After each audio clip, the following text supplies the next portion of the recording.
Hi folks, Nathaniel here at Chicago Music Exchange, joined by... Hello, I am Daniel. What are we doing here? What have we got? We have a very cool instrument.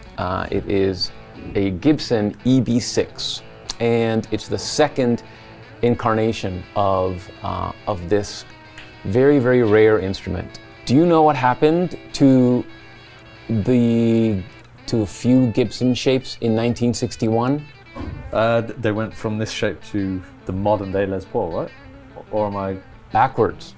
So the Les Paul was, the traditional Les Paul shape until 61. Oh, okay. And then it became shaped like an SG. It still said Les Paul in the headstock, right, but it was shaped like an SG. So a very similar thing happened to these. The reason why I bring that up is because the original EB-6, it looked like a 335. It was a hollow, thin line, hollow body, one PAF, neck PAF, giant 6-string bass. Yeah.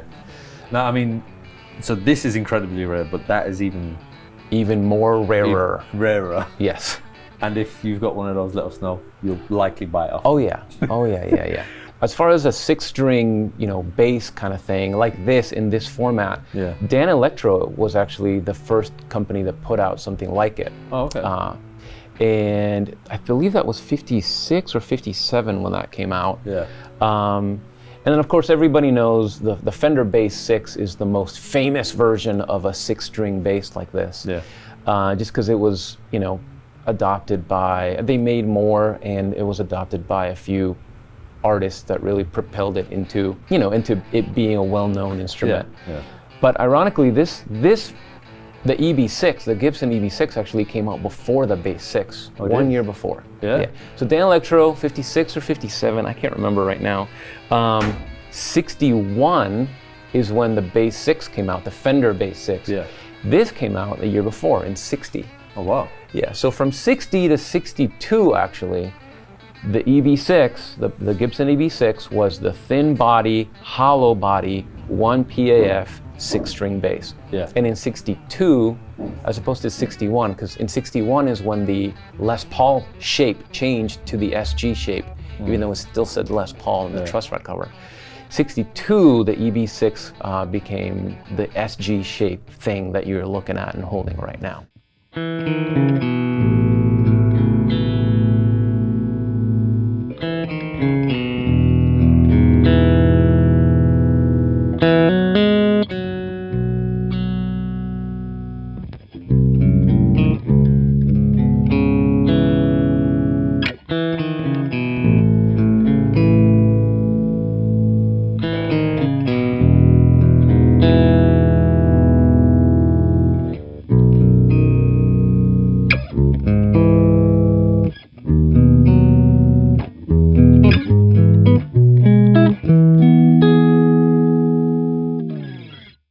I mean, it's interesting that they came out that early. I mean, was there actually any demand for it in 1960, the likes of this? Yeah, believe it or not, yeah. So one of the most famous uses of early 6-string basses in this format were in kind of early American, like Sun Studios type stuff. Okay.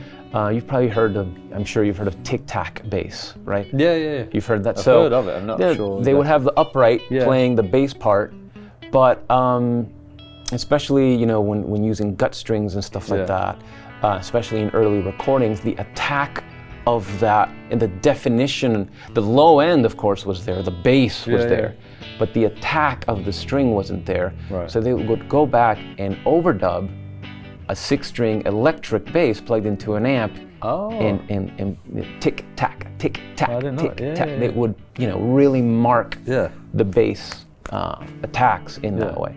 Oh, that's cool. And so a lot of those early recordings, the bass is so clear, and it's because you have this beautiful low end from the upright and the attack from a tic tac bass, a 6-string bass. I mean, it's a great looking instrument. I mean, a couple of things that kind of jump out straight away is the kind of bridge down here, and then what do you actually call it? A guard or something, or what? So yeah, Gibson did some funny things with those finger rest / guard / I mean, it's some people use them as finger rests. In some models, when they were actually on top of pickups, several brands did this, and the point of that was this was before amps were well grounded, before our outlets had a ground. So they were trying to prevent RF interference. They were creating a cage around the pickup so that radio frequencies and whatnot wouldn't enter and corrupt your tone.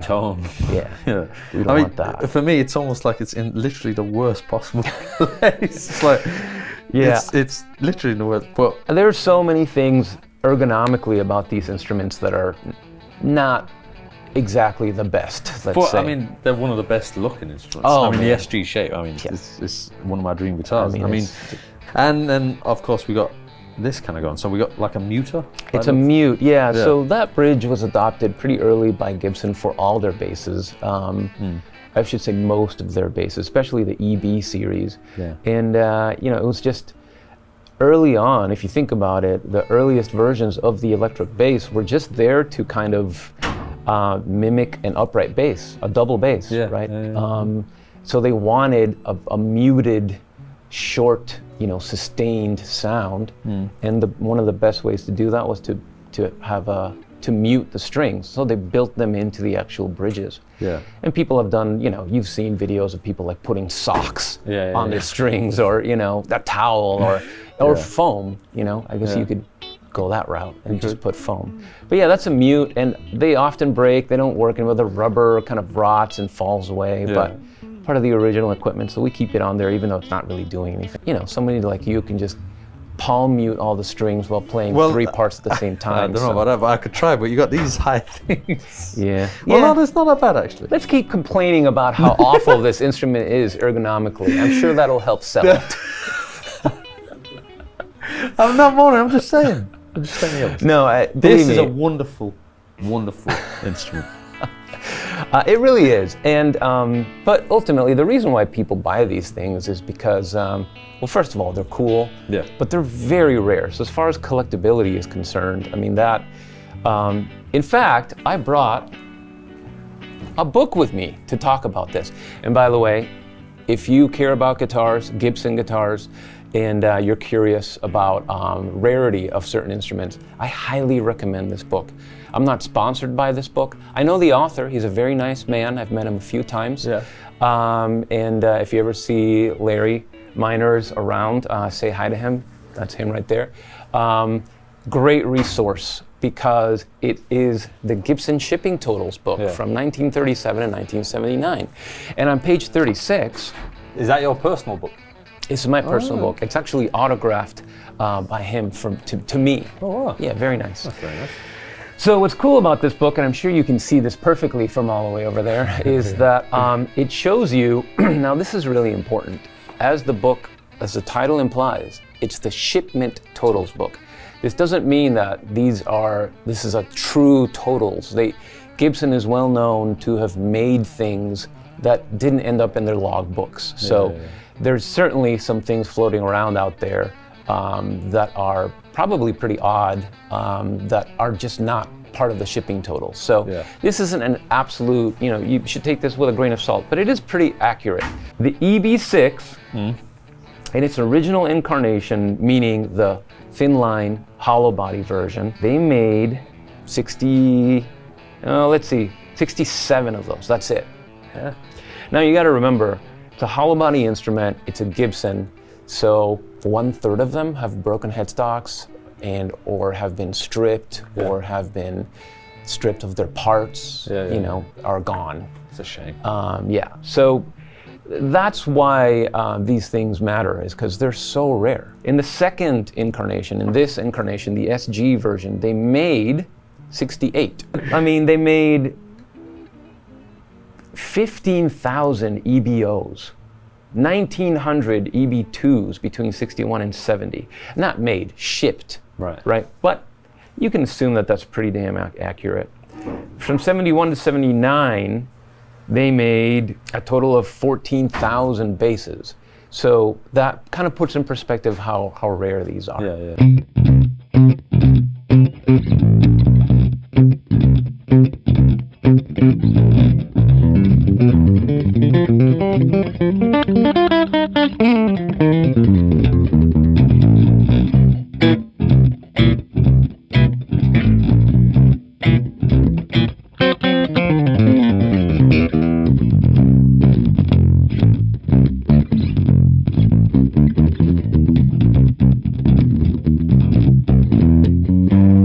In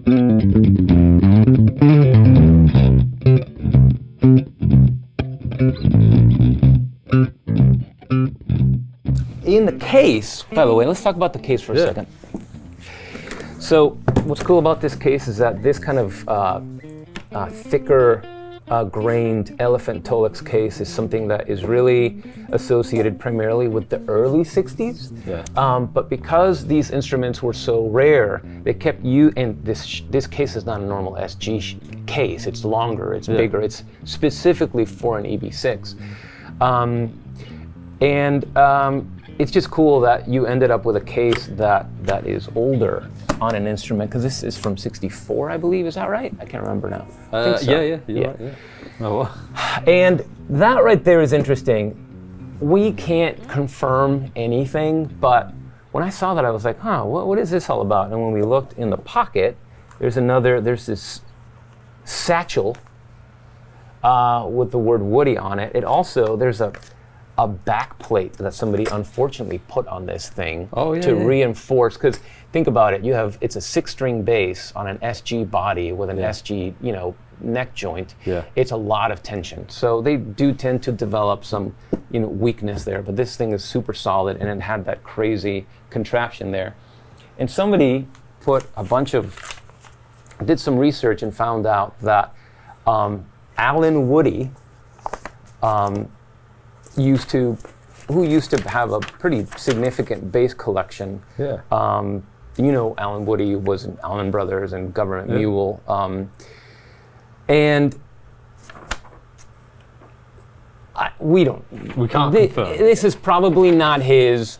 Somebody probably wrote that. Maybe they were in some tribute band, or maybe, I don't know, they were impersonating him for some reason. If they did. It really is, yeah. But maybe it is. It's not. But who knows? But if he's watching.